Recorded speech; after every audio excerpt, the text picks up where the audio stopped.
Tetras, vidas, vueltas y ejes del mundo. Es una ojeada plural al mundo y también un espacio en el que el auditorio y los conductores pueden reconocer varios ángulos de análisis.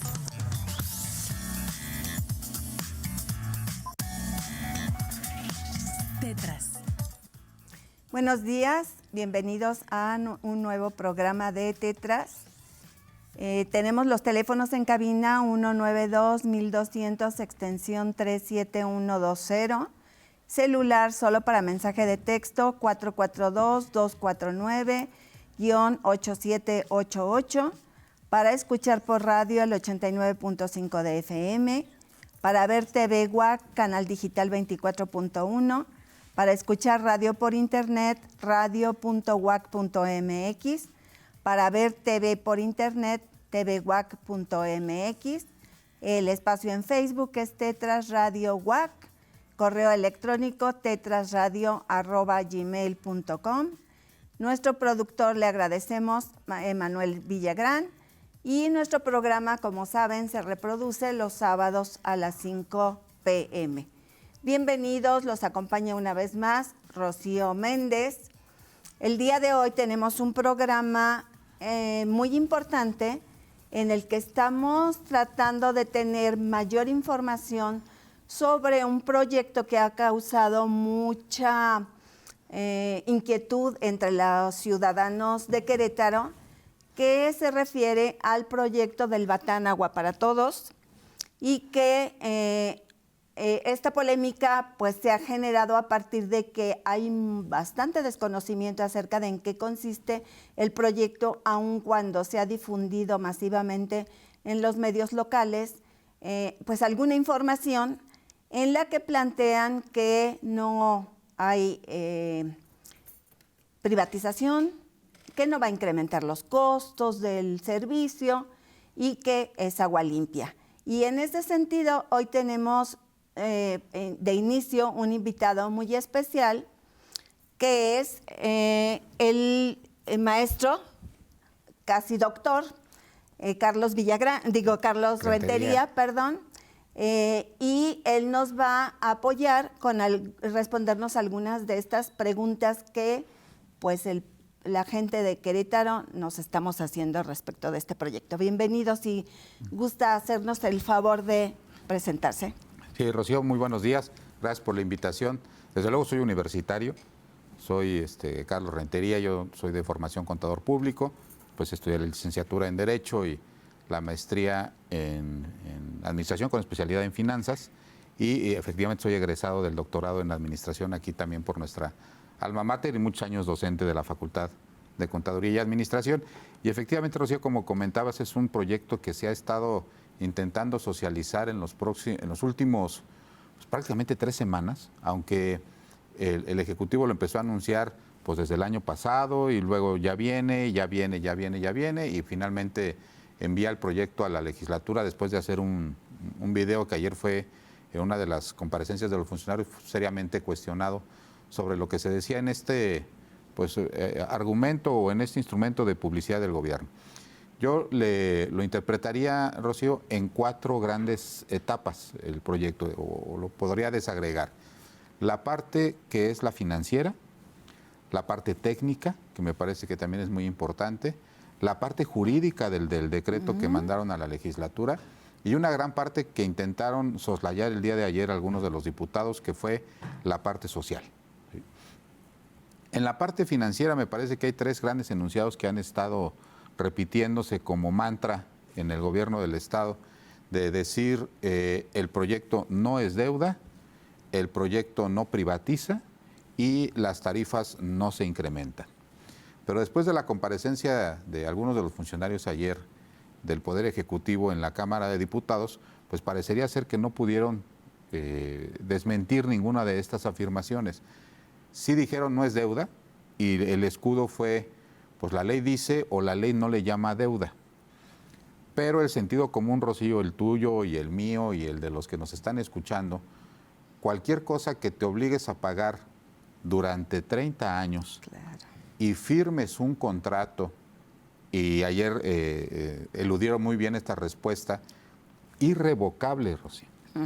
No es un asunto del que te puedas prácticamente zafar en cualquier momento, irrevocable, pues en el sentido común de la gente, cualquier compromiso de pago en 30 años, pues es deuda o lo más parecido a una palabra que se llama deuda. Dice, no es privatización, pero le vas a dar el proyecto que le va a surtir el agua a los queretanos, en palabras de su propio proyecto, aproximadamente el 30% del suministro de agua que requiere la zona metropolitana, igual durante 30 años, y te vas a estar comprometiendo a pagarle a particulares para que procesen y hagan un sistema de limpia del agua, por ponerlo así en términos sencillos. El agua que hoy se va por los drenajes de la ciudad va a llegar a este sistema. Ellos dicen que tienen la tecnología para poderla limpiar y regresarla a los queretanos para que la podamos beber. A ese particular le vamos a pagar durante 30 años.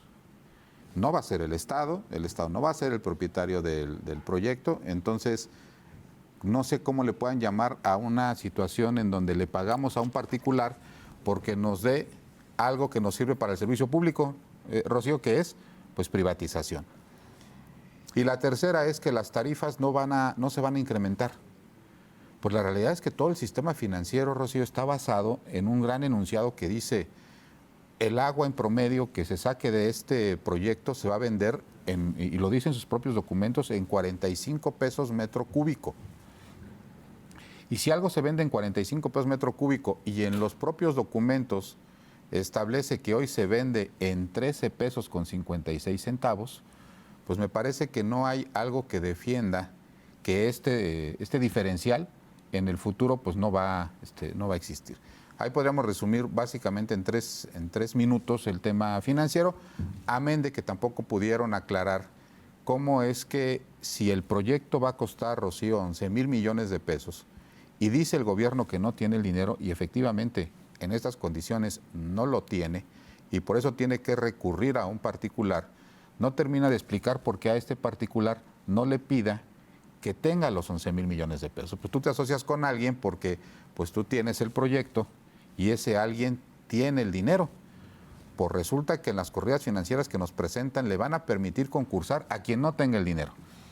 O sea, de los 11,000 millones de pesos que requiere para arrancar el proyecto inicial, solamente le están pidiendo que tenga en lo que conocemos los contadores como capital, es decir, la aportación de los socios 500 millones de pesos, y después le va a permitir que el resto del dinero lo consiga prestadito. Entonces, pues todo ese cargo financiero va eminentemente al proyecto. Hay otras vertientes que tienen que ver con la parte jurídica, que se mezclan con lo financiero, que también ayer quedaron pero muy endebles, ¿no? Hacía malabares el titular de la Secretaría de Hacienda de la UCEF para decir, oye, este decreto cumple con los requisitos que dice la ley. Sí, nomás que lo que establece la ley son requisitos mínimos. Y hay algo que a mí en particular, muchas cosas me preocupan del decreto, pero lo que más me preocupa es lo que señalaba ayer la diputada Galló. Sí se dice que se le autorizan 35,000 millones de pesos masiva, que da un total más o menos de 41,400 millones de pesos en un plazo de 30 años. Pero, ¿cómo se actualiza esta tarifa? Claro. ¿Cómo se actualiza esta tarifa? Es ahí donde está el meollo del asunto, porque tú puedes autorizar a alguien endeudarse o hacer obligaciones de pago por 41,400 millones de pesos y después uno de los clausulados dice que en el contrato dirá cómo se actualiza esta obligación. Y bueno, pues ahí están las letras chiquitas, ¿no? Pueden pactar después, y no quisiera yo ser mal pensado, Ángel, Rocío, en el sentido de que vayan a establecer en el contrato una cláusula que diga que se actualice de una forma en la que no le convenga a los queretanos. Y ya tenemos un antecedente en Querétaro. Esto es bien interesante, no es que seamos mal pensados, sino que ya nos pasó y nos está pasando con el sistema de recolección de basura del municipio de Querétaro, que hoy todavía incorpora como un factor de actualización de la tarifa, por ejemplo, el incremento salarial. Y sabemos que después de que llegó Andrés Manuel López Obrador, se separaron las formas en que se actualizan algunas de las contribuciones del salario mínimo para generar la unidad de medida de la actualización, que son las sumas. Pero hay algunos instrumentos que le convienen a los concesionarios, a los particulares, continuar con el tema de salarios mínimos, porque el salario pues sí ha estado creciendo. Entonces, Yo quisiera ver si no se avientan una puntada de estas en el contrato de asociación público-privada, entre otras de las cosas que me parece que el decreto menciona y que podemos ver más adelante, ¿no?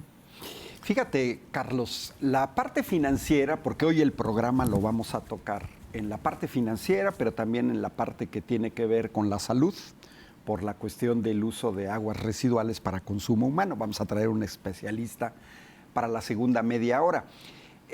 Fíjate que lo que tú planteas, con cuentas muy sencillas, sin entrar a detalle a las proyecciones, son 41 mil millones de pesos en 30 años. Eso da más de 1,000 millones a precios actuales, sin lo que tú estás señalando. 1,000 millones de pesos anuales mínimo durante 30 años. Hay que tomar en cuenta que 5 de febrero dejó endeudado al Estado con 3,500 millones de pesos. Y como decías al inicio del programa, pues es deuda, aunque no le llames deuda. Y yo le quisiera poner al público el ejemplo del FOBAPROA. En el FOBAPROA es una deuda original alrededor de un poco más de 500,000 millones de pesos, de los cuales seguimos pagando 50,000 millones de pesos al año. Yo cuando veo la cantidad, yo esperaría que en el Congreso se hiciera una discusión más seria. Lo que tú acabas de plantear es enorme como para aprobarlo a la carrera. Hay más de 50 carpetas técnicas que acompañan el proyecto, que esas sí no se dieron a conocer. Esas carpetas se tendrían que estudiar de manera detallada por lo que tú estás planteando. No es posible que el Congreso apruebe y después en el contrato aparezca lo que tú dices de cómo se va a actualizar, porque eso se tiene que saber de antemano. ¿A qué se está comprometiendo Gobierno del Estado? ¿A qué se está comprometiendo? Curi se va, en 3 años se va. En el 2027, bueno, en 2 años. Dos años sí, se va. Espérame, no me lo otro año más. Exacto, ¿no? Y nos va a dejar 30 años de pagar esta obra. Es más, yo siempre he pensado que debería haber leyes que le impidan a un gobernante hacer estos proyectos a largo plazo o endeudar si no están suficientemente sustentados.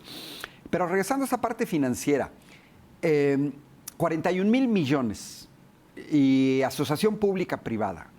Yo creo que el gobierno del Estado debería de ser muy claro qué va a poner el privado, qué va a poner el Estado, cuánto va a pagar el Estado, cuánto va a generar de deuda, cuánto se va a pagar de intereses, cómo se va a actualizar el contrato.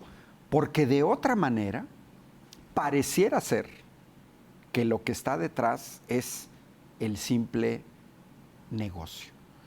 Y queretanas y queretanos, no es que tengamos prejuicios con este gobierno. Está aquí el caso, aquí enfrente, la 5 de febrero. Una obra que costó 823 millones de pesos por kilómetro, cuando en Alemania, que se construyen las mejores autopistas del mundo, ellos las inventaron, las famosas Autobahn, los gringos le copiaron ese concepto a los alemanes, cuesta 164 millones de pesos. El Tren Maya, de la nada, de tener que construir todo, nos costó a mexicanas y mexicanos 333 millones de pesos. Y 5 de febrero nos costó casi el triple del Tren Maya y nos cuesta casi 5 veces el costo de una autopista en Alemania. Entonces, ya con ese antecedente, esta enorme mole de dinero que representa 2/3 del presupuesto anual de Querétaro, que actualmente el presupuesto de Querétaro son 62,000 millones, 41,000 millones son 2/3 del presupuesto anual de Querétaro. Es un dineral y esto el público lo tiene que tener claro, es un dineral. Yo creo que cuando uno va a hacer un gasto enorme, se tiene que ir con calma. Lo hacen las familias, lo hacen las empresas, lo tendrían que hacer los gobiernos. ¿Qué otro aspecto, Carlos, has visto tú? Porque lógicamente una cosa es el documento de 55 páginas que se envió al Congreso y otra cosa son los anexos, otra cosa son las carpetas donde viene eso. ¿Qué otros detalles ves tú como experto que se tendrían que revisar con lupa? Mira, lo que lo que decían ayer algunos de los diputados es, oye, no se pusieron los estados financieros de la SEA. Y eso, pues se podría considerar que estén públicos, pero lo que se refería, o lo que yo creo que se refería este diputado, es que el análisis de pago de la SEA no se hizo tomando en cuenta los estados financieros de la Comisión Estatal de Agua, sino que se hizo un enunciado muy simple, Ángel. Dijeron, bueno, voy a extraer 50 millones de metros cúbicos del sistema del Batán y lo voy a vender en 45 pesos metro cúbico. Si hacemos una multiplicación muy simple, nos da por ahí de 2.200, 2.300 millones de pesos anuales. ¿Sí? Y la obligación de pago no son 1.000 millones. En promedio anual son 1.500, Ángel. 1.500. Son 1.500, o sea, porque es en 27 años, los primeros 3 años, pues hay unos pagos menores, pero después del año 4 son cerca de 1.500 millones de pesos ya con IVA en promedio. Ayer decía el secretario de Finanzas, no, son 1.300, digan las cantidades con IVA. Bueno, pues hoy hasta cuando vamos a cualquier tienda de conveniencia tienen que exponer las cantidades con IVA, me parece que son cantidades que tienen que conocer los queretanos. Entonces, y dices, bueno, pues si van a recibir 2.200, 2.300 millones de la venta del agua, ¿por qué nada más consideran, Ángel, que van a recibir 1.540 millones? Entonces, ellos dicen, yo pago 1.500 y voy a recibir 1.540. Pues ya está, ¿no? Ya hay capacidad de pago. Eso fue lo y dices, que dijeron caray, ayer. pues hasta mis alumnos de la licenciatura, pues tienen, creo que estudios un poquito más consistentes, ¿no? Pero fíjate que hay otro dato, Ángel, un dato que es bien interesante en una de las hojas, porque sí ya me permití yo leer por lo menos la parte financiera de forma completa. Cuando tú planeas una política pública, haces el árbol del problema. Y te dicen, el árbol del problema está en que no hay agua. Y luego establecen 3 causales por las cuales no hay agua. Dicen, bueno, pues se están abatiendo los mantos freáticos, hay un incremento de la población y va a haber un incremento de la demanda. Y del otro lado dicen, tenemos una eficiencia de arribita del 50%, Ángel. ¿Sí? En el árbol del problema, o sea, que debería de ser la raíz de la solución. ¿Dónde podríamos estar en este tema? ¿Sí? En arreglar las fugas, porque estamos pensando en hacer una gran inversión en comprar más agua, pero no estamos pensando en una inversión que solucione el tema de las fugas. ¿Por qué? Pues porque ahí no hay negocio, Ángel. O sea, hay negocio en la venta del agua. No hay negocio en hacer más eficiente en el tema del agua. Me da mucha curiosidad cuando ellos afirman, vamos a tener un sistema parecido al de Singapur. Lo han dicho, ¿no? Cuando dicen que vamos a tener un sistema parecido al de Singapur. No voy a meter en la parte técnica porque no es mi área de expertise, pero cuando tú ves el sistema de Singapur, lo primero que hizo Singapur fue reducir sus fugas al 5%. O sea, no pensaron de inmediato en un sistema de reciclaje de agua de esta naturaleza. Lo primero que pensaron es, vamos a cuidar el agua que tenemos disponible. Y el agua que tenemos disponible, pues se tienen que hacer grandes inversiones en el tema de las fugas. Otro apartado importante, Ángel, que ya se decía por parte de la diputada Gallo en el tema del presupuesto del año pasado, se hizo y se demostró en pleno que el gobierno del Estado, tan solo el año pasado, tenía cerca de 4.000 millones de pesos de lo que conocemos como disponibilidades, es decir, dinero que no te gastas de un año y que lo llevas al presupuesto del siguiente año. Nosotros le llamábamos el guardadito del Poder Ejecutivo. ¿Se puede financiar un proyecto de esta naturaleza con otro tipo de recurso? Suponiendo que pasara el filtro de la parte técnica y la parte social, que me parece que es muy importante, de la aprobación de los queretanos con poder recibir este proyecto y este tipo de agua. Suponiendo que esas partes dos pasaran, pasamos a la parte financiera. ¿Se puede hacer con dinero público? Claro que se puede hacer con dinero público. ¿Por qué? Porque aquí se está obviando la participación que pueden tener los municipios, que son los obligados últimos a prestar el servicio de agua y que hoy se lo tienen concedido a la Comisión Estatal de Aguas. Y tenemos a 3 de los municipios que ellos mismos lo han dicho con una gran solvencia financiera. Tenemos a Querétaro, Corregidora y El Marqués beneficiados de este proyecto, que fácilmente, Ángel, entre los 3 podrían aportar cerca de 1.500 millones de pesos sin que se pusieran en riesgo las finanzas municipales. En particular, el municipio del Marqués, que cada año le sobran entre 500 y 800 millones de pesos al año, Ángel, y que no saben qué hacer con ellos, ¿no? Han estado acumulando unos superávit bastante importantes desde la época de la administración anterior. Y también obviamos que si este proyecto es a 3 años, Ángel, podríamos, Rocío, generar una corrida financiera para el gobierno del Estado, porque el siguiente año y el siguiente año empiezan a vencer obligaciones de pago que tiene contraídas el gobierno del Estado, una obligación de pago que es, porque la 5 de febrero lo que poco se ha dicho es que está en abonitos. ¿Sí? Esa también es una obligación de pago. Claro. O sea, cuando se contrató lo que conocemos como llave en mano, y una vez que estuviera concluida, empezaban los pagos. Quiere decir que hoy, cada mes los queretanos estamos pagando un abonito del tema de la 5 de febrero. Y la otra son los 3.300 millones de pesos que se pidieron para el proyecto eléctrico y que finalmente ya no supimos dónde quedaron. Pero lo que sí supimos, Ángel, es que en uno de los documentos que ponen en el portal, no en el expediente, en una de las calificadoras dicen, bueno, pues esto era para esto, pero se usó para esto, pero sí da la posibilidad de decir que ya se gastaron. Se van a terminar de pagar en el último año de la administración del gobernador Curi. Entonces se nos libera capacidad financiera. Entonces me parece que hay una serie de condiciones financieras para que si pasa la parte técnica y social, esto no tenga que ir a manos de privados. O sea, hay alternativas con dinero público para llevar a cabo obras. Este 50% de fugas pues es espantoso, es la mitad. ¿Es la mitad? Es la mitad. Pero además de las fugas, pues también tenemos el problema de las plantas de tratamiento que no están funcionando correctamente, las que ya existen. Entonces, digamos, toda esa parte está desatendida y están pensando en un proyecto nuevo, tratando de solventar lo que ya existe ineficientemente. Se mencionaba, lo mencionó la presidenta Claudia Sheinbaum, lo mencionaba hace algunos meses, en el neoliberalismo, el fracaso de estas asociaciones público-privadas, porque en realidad representaban beneficio para privado en detrimento de lo público. Si hay alternativas con dinero público, uno podría pensar, ¿y por qué tengo que incorporar a privados? A mí siempre me ha parecido una gran contradicción, hay que decirlo, de las derechas cuando gobiernan, porque despotrican contra lo público, intentan privatizar, pero quieren estar siempre en lo público.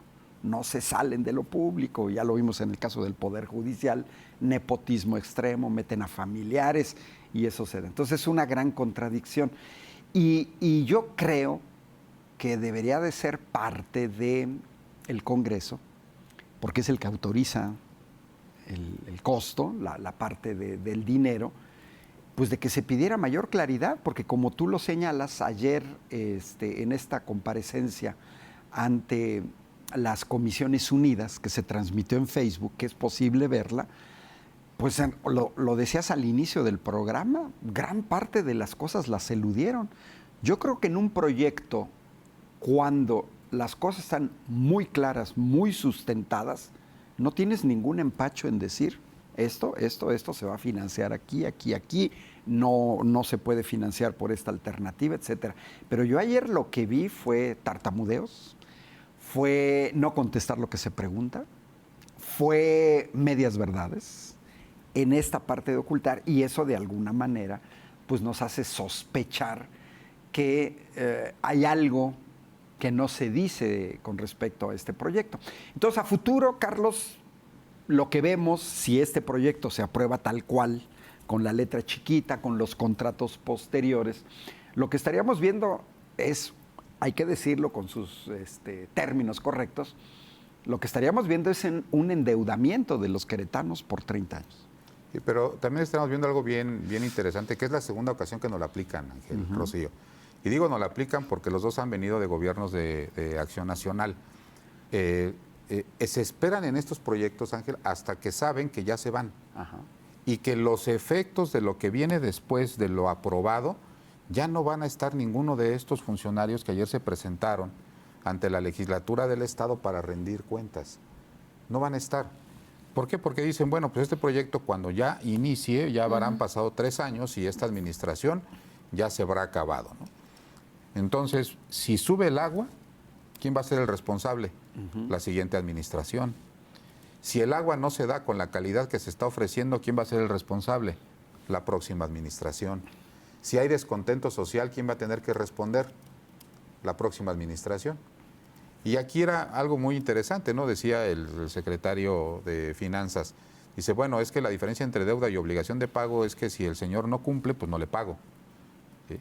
Nada más que no le estamos contratando un celular que cuando, no sé qué ejemplo puso el internet, ¿no? Creo que fue un ejemplo desafortunado. Sí. Cuando pone el internet, dice, bueno, pues se descompone el internet y tengo la compañía A, voy y la contrato con la B.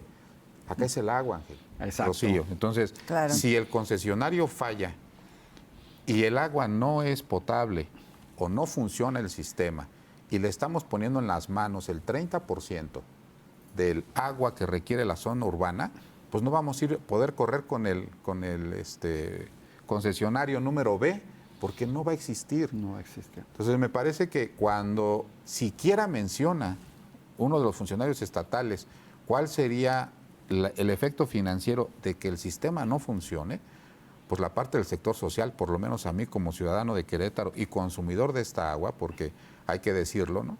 Esta agua va a llegar regularmente a colonias populares y de clase media, ¿sí? Para que no se vayan a sentir algunos de los que nos están escuchando que están exentos de este tema. Solamente a algunos de los principales fraccionamientos, que por cierto son de la clase más pudiente del estado de Querétaro, que tienen pozos de forma directa, van a estar exentos de recibir esta agua, ¿no? Entonces me parece que es un asunto que debemos de socializar y de que vayamos teniendo la mayor cantidad de información. Cuando dice Ángel, pues ayer ya hasta traían su cronograma, ¿no? Dicen, bueno, pues si esto se aprueba en este mes, pues ya en julio corre el proceso para la licitación, entre julio y octubre, y ahora sí hay acelerador legislativo, Ángel, Rocío. Hay más de 100 iniciativas que están paradas y esta que acaba de entrar apenas hace 10 días ya hasta sesionó la comisión, ¿no? No pudimos votar en Querétaro por jueces estatales porque el Congreso no adecuó la ley local a lo federal. Pero hay algo que me preocupa que no se ha mencionado. El hecho de que estén proponiendo crear fideicomisos para que la SEA le deposite el dinero allí y esos fideicomisos lo manejen para el proyecto. ¿Qué hay sobre eso? Rápidamente, porque casi se nos va el fideicomiso es tiempo. un sistema en donde los ingresos de la SEA, que no dijeron el porcentaje, y eso lo puede convertir de 0 a 100, el porcentaje de ingresos que se van a depositar, el ingreso llega a las cajas de la SEA, se deposita en el fideicomiso que se vuelve un mecanismo de pago. Al final del mes, el primero que cobra es el desarrollador del proyecto, y lo que sobre, si sobra, se lo dan a la Comisión Estatal de Aguas, este tipo de fideicomisos firmados de manera irrevocable por 30 años. Sí, no es... Irrevocable. Ese es un gran problema, ¿eh? Sí. Aparte de que, bueno, la segunda mitad vamos a tocar temas de salud, lo que tú decías, después nadie se hace responsable, porque eso es también la posibilidad de contraer enfermedades, como ha sucedido en el norte, por ejemplo, por el uso de agua con arsénico o contaminada, con metales pesados, etcétera. Pero bueno, la parte financiera, ¿qué esperaríamos rápidamente en un minuto, Carlos, de qué tendría que hacer el Congreso local con esta parte financiera? Pues yo creo que tiene que hacer algo que es un documento propio, que tiene que ser la legislatura, que no tiene que basarse en los estudios que le manda el Poder Ejecutivo, que es un análisis de capacidad de pago. Okay. Revisar los montos y revisar a detalle el decreto para que no sea como está hoy, que es un cheque totalmente en blanco, en que queda total discrecionalidad de funcionarios del Poder Ejecutivo, poder cambiar las cláusulas, poder cambiar las condiciones que sí tengan repercusiones financieras, que sí es la competencia de la legislatura. Bueno, pues le agradecemos a Carlos Rentería aquí la presencia en Tetras. Creo que se tiene que discutir, Carlos. Aquí el gran problema es que las cosas no se discuten, que se aprueben en fast track y que después, como dices tú, los responsables de que algo salga mal ya no van a estar y entonces pues dejan el camino a la otra gente. Nos vamos a tener que ir al corte de la media hora, los esperamos aquí en Tetras, vamos a seguir con el tema. Lo que sigue ahora es la parte de salud pública, básicamente el uso de aguas residuales para consumo humano. Los saluda Ángel Valderas, los esperamos aquí al corte de la media hora y muchas gracias, Carlos, por la explicación. Gracias, Rocío, gracias, Ángel. Sí, y nos vemos ahorita, tenemos otro invitado que es el doctor Juni Meas, con el que vamos a tratar la parte sanitaria del agua residual.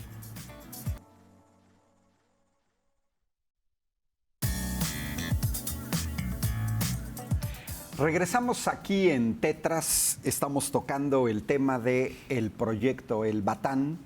Hemos tocado en la primera parte la parte financiera y hemos invitado para la segunda parte al doctor Juni Meas Wong, que es investigador emérito por el Sistema Nacional de Investigadores, es también Premio Nacional de Ciencias 2019, es ingeniero, doctor en electroquímica por la Escuela Nacional Superior de Electroquímica y Electrometalurgia del Instituto Politécnico Nacional de Grenoble, donde también estudió mi hermano, un doctorado en investigación de operaciones. Y bueno, el doctor Juni Meas tiene una trayectoria de más de 40 años, de los cuales 30 años aquí en Querétaro. Ha sido fundador, creador y director durante 9 años del CIDETEC, que aquí los que nos dedicamos a la parte de la ingeniería lo conocemos muy bien.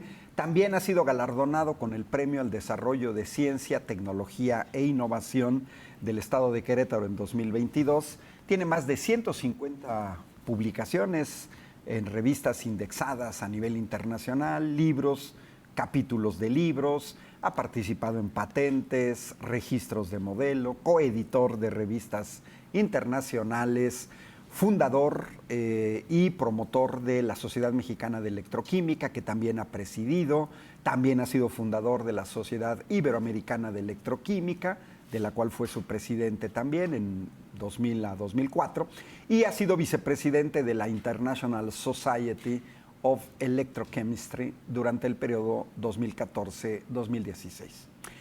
¿Por qué la invitación al doctor Juni Meas? Porque es importante saber si existen alternativas técnicas a lo que se está presentando en el sistema del Batán. Y esto tiene que ver con el tratamiento de aguas, con el uso de aguas residuales, con las posibilidades de sistemas alternativos. Doctor Juni, ya hemos conocido, bueno, parte se ha dado a conocer de este proyecto. ¿Qué podemos ver? ¿Hay alternativas a este proyecto en particular? Sí, okay, con mucho gusto. Puedo primero decir por qué el proyecto actual está creando muchas dudas. Hay dudas, bueno, ya como en el expositor anterior expuso dudas sobre la transparencia financiera. Y también, bueno, yo voy a hablar de la parte técnica porque, bueno, tenemos unas reservas sobre ese sistema de tratamiento, el sistema que están proponiendo para el consumo humano. Lo que todo se basa en que primero sobre normas mexicanas, ¿sí? Hay una norma que no es de la NOM, digamos, 003 de la Conagua, pero más bien estamos hablando de salubridad, de salud y salubridad. Es la 127 y está muy claro dentro de esta norma, que aquí le tomé una foto, para no me equivocarse, en los términos, por ejemplo, es la 5.1 que dice que el agua de los sistemas de abastecimiento no debe tener como fuente de abastecimiento agua residual tratada. Entonces, bueno, ¿por qué entonces lo están haciendo y dicen que está permitido lo que están haciendo? ¿Sí? Se ve que la ley, bueno, los buenos abogados siempre pueden bypassarla. Efectivamente, cómo están poniendo dentro de su sistema, después de todo el tratamiento de aguas residuales, a través de las plantas de tratamiento de aguas residuales de El Sur, Pedro Samartír, lo están pasando por humedales antes de pasarlo a una planta con membranas biológicas que va a afinar un poquito más y la potabilización, ¿sí? Que puede ser una desinfección avanzada, ¿sí? Con ultravioleta o con cloro y ultravioleta. Hay muchos sistemas. Ese no es el problema. El problema es que el origen del agua es agua residual tratada y la ley dice que no lo hagan. Entonces, lo pasan por humedales y hay unos que dicen, bueno, pues ya cambia de categoría. No, el agua es de origen residual tratada, ¿no? Lo que sí están, digamos, interpretando es que lo están echando, digamos, a través, digamos, de los campos, es decir, que no estamos usando el agua tratada para el consumo humano directo, pero lo estamos echando a humedales, ¿sí? Que lo va a purificar un poquito más, ¿sí? Y cambian el término que ya es un uso indirecto, porque es como si lo inyectan a un acuífero, como en otras partes del mundo, o lo inyectan en un cuerpo de agua. Entonces, dice que es indirecto, es decir, que la ruta no es directa de aguas residuales, del tratamiento de aguas residuales a potabilización, lo estamos metiendo a través de humedales. Entonces significa que la ley es un poco, digamos, laxa y se está pidiendo un poco más de claridad a la 127. Pero la 127 dice que el origen es de agua residual, ¿sí? Entonces no es porque lo pasamos por humedales que ya el origen no es residual, ¿sí? Porque el origen es el punto de partida, ¿no? ¿Sí? Exacto, porque la norma efectivamente señala la fuente de abastecimiento. No debe ser agua residual, pase por donde pase, la fuente es el agua residual. Y para el público le aclaramos que esta norma, que forma parte del paquete de normas SSA A1, SS significa Secretaría de Salud. Y son normas en materias de riesgos sanitarios. Eso nos tiene que quedar claro. Esta cuestión de la fuente de las aguas residuales, el impedimento que la fuente sean aguas residuales, es porque tiene que ver con riesgos sanitarios. ¿Y quién lo determina? La Secretaría de Salud. Sí, exactamente. Aunque como referencia dan, por ejemplo, el condado de Orange, en California, que trata su agua y lo inyecta en su acuífero, ¿sí? Y después, bueno, del acuífero sacan agua potable, pero la proporción es muy diferente, ¿sí? Y no está regida por las normas de la Secretaría de Salud. No. Estamos hablando de otro país donde aplican otras normas, ¿no? Sí, entonces eso, digamos, dentro del proyecto dicen que ya está autorizado, pero si está autorizado por la agua, es más bien una autorización sobre la NOM 003, ¿sí? Que puedes descargar. Puedes utilizarlo para riego, para utilizarlo para uso industrial, ¿sí? Es decir, que son usos donde no es para el consumo humano, ¿sí? Aunque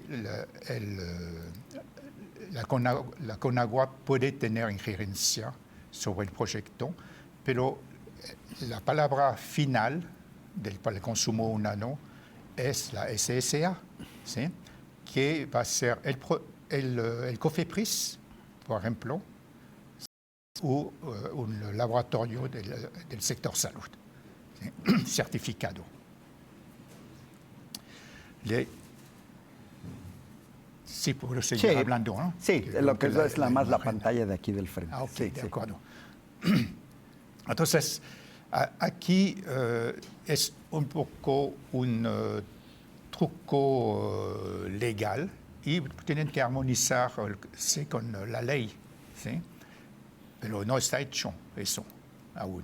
porque pues es desviar un poco el origen del agua. Porque al final, para poder utilizarlo, hay que tener la aceptación de la COFEPRIS, y no tienen muestra de esto. O sea, que la COFEPRIS va a decir, dame una muestra para ver si realmente cumple con todo y la mejor te lo voy a autorizar. ¿Sí? Aunque en mi ley, entonces van a tener que arreglar esta ley. ¿Sí? Entonces habrá que ver la parte de los especialistas en leyes para ver cómo lo van a hacer. Pues sí. Y pensando, doctor Juni, en alternativas, así como vimos que hay alternativas en la parte financiera sin tener que pasar, de hecho el señor Luis Sánchez, de la gente que escribe, que está escuchando el programa, dice lo que está mal en el proyecto es que todo lo quieren concesionar, todo está concesionado, el servicio de limpia, los semáforos, los servicios de la ciudad. Me da risa que dice que solo falta que se concesionen la gubernatura y la presidencia. Y también Josefina Villalobos dice, pues el problema es que Curi entró, solo se enriqueció más con los viajecitos porque no ha hecho buenas obras. Y Jorge Luis Rojas nos pide que tratemos este tema en Canal 11 o con Manuel Pedrero. ¿Hay alternativas? Claro que hay alternativas. La que yo, digamos, propongo y que ya se había discutido hace varios años, muchos años, está basado en el intercambio con el agua de los pozos. Es decir, que está mucho más limpio y que no es de origen residual. Entonces, entonces el agua tratada, ¿sí? Que lo pasen para riego y uso industrial. ¿Sí? Y en contraparte, lo hacen a cambio del agua de sus pozos, de los dueños de los pozos. ¿Sí? Entonces, yo creo que a nivel de cantidad hasta salimos. ¿Por qué? Porque sabemos que los mayores consumidores de agua de pozo son los agricultores. Claro. Están a 60-70% del agua de pozo que existe. Entonces, ¿por qué no, digamos, decirles, ok, ya no bombeas tú para regar tu campo, yo te paso el agua tratada, que es de calidad suficiente para el riego y que tiene autorización con agua, ¿sí?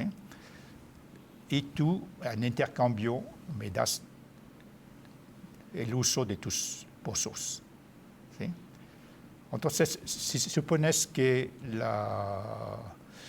si ellos ya están tomando 60%, así siendo conservador, porque yo creo que es más.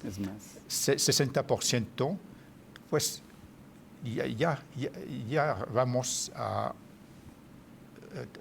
tener de vuelta esta cantidad. Sí, de hecho la presidenta señala hasta 75% a nivel nacional. Sí, es un porcentaje bastante alto. O sea, en esencia es el agua que se tienes en los pozos, que usas para uso industrial y para riego, se pasa a la ciudad. El agua tratada se va para riego y se va para uso industrial. Y además es preocupante porque ayer se hizo una pregunta respecto de por qué se plantea que sea para uso doméstico esa agua, y respondieron que nunca sería para el uso doméstico, que cómo iban a dar aguas tratadas para eso, pero lo respondieron verbalmente. Sin embargo, en el proyecto está así, está planteando que es agua para uso doméstico. ¿Y cuál sería la consecuencia para la población de consumir ese tipo de agua? El problema es que, bueno, faltan varias cosas en este proyecto,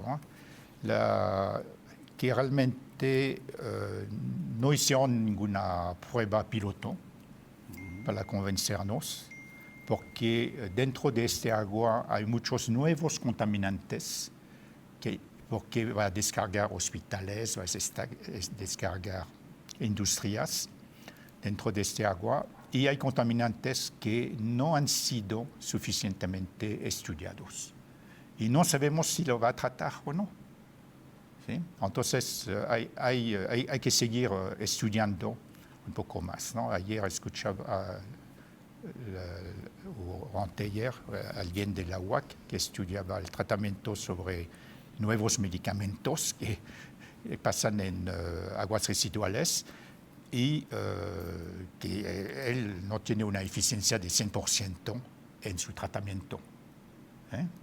Entonces no los puede eliminar totalmente. Entonces puede tener consecuencias muy graves de intoxicación por la población. ¿Sí?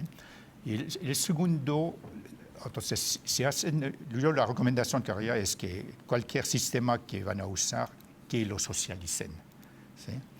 Porque ahora en el desarrollo de proyectos, si no hay participación social para ya, digamos, tener una aceptación social,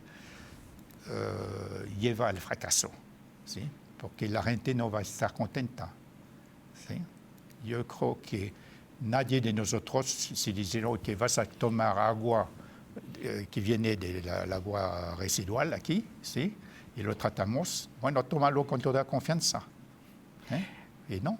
Exacto, y además hay contradicciones, porque en el documento corto, hace rato hablábamos que hay 50 carpetas de documentos técnicos, hay una gran contradicción, porque en la página 11 dice que el proyecto del Batán cumple con la norma 127 SSA 1, que el doctor Yuni, por ahí comenzó esta plática, señala que no se puede usar agua residual para consumo humano. Fíjense, el documento dice que se cumple con esa norma. Y sin embargo, en la página 27 dice textualmente, el sistema Batán garantizará el acceso para consumo personal y doméstico. O sea, la norma a la que hacen referencia, que dice que se cumple, impide el uso de aguas residuales para consumo humano, y el mismo documento, 16 páginas después, señala que el agua del Batán va a ser para consumo Pero también es personal. importante señalar que donde citan el 127 no lo citan completo. Están omitiendo esa parte en donde está el señalamiento de que no se puede El usar 5.1. agua residual 5.1, para el uso humano. Entonces, hay como muchas cosas que pueden hacernos dudar y sospechar de que este proyecto pues no es favorable, no está pensando realmente en la salud y el bienestar de la población. Sí, yo creo que lo que deben hacer es hacer un piloto, ¿sí? Aunque por la parte alterna, y socializarlo. ¿Sí? Eso es relevante porque nos estamos jugando la salud de cientos de miles de personas que se van a tener contacto con esa agua, que puede ser desde lo más grave, ahorita que señalabas lo de los medicamentos, que puede ser el beber el agua, pero también es el contacto que uno puede tener con el agua al bañarse, al aseo personal, al lavarse los dientes, la ropa, los trastes. Los animales. Los animales, ¿no? Las mascotas que normalmente toman agua pues de la llave, digamos, ¿no? Y esa prueba piloto todavía habría tiempo de poderla hacer. Pues todo parece muy precipitado, urgente, y yo creo que para el tamaño de este proyecto no hay que dejarse presionar tanto, ¿sí? Porque estamos hablando de la salud de la gente, ¿sí? Estamos hablando del agua y vale la pena de pasar 1 año, 2 años para hacer esta socialización a través de los pilotos, ¿sí? Para decir, mire, ya está haciendo así, así, así. Entonces, pero hay muchos peros, ¿no?, en este proyecto. Sí, el primero es la falta de transparencia. Y entonces, falta de transparencia, no hay conocimiento por la sociedad de este proyecto. ¿Sí? En fin, yo mismo no puedo decir que conozco a detalle, conozco las grandes líneas, parece que son 150 páginas, ¿no?, o algo así. Entonces, no me la enviaron.